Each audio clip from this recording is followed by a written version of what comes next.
నానా ఓనానా టైం ఎంతనమ్మా 11:45 అయింది టైం. ముంగా పడుకోవాలి ఏమి పోతలే పునరయ్యా ఓనా జాంగిరయ్యా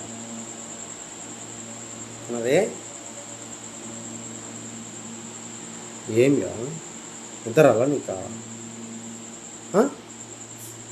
పోతలే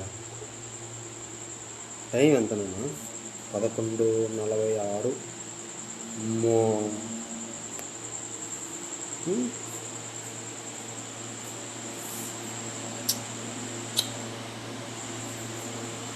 బుజ్జి తల్లి కదా నువ్వు పడుకో.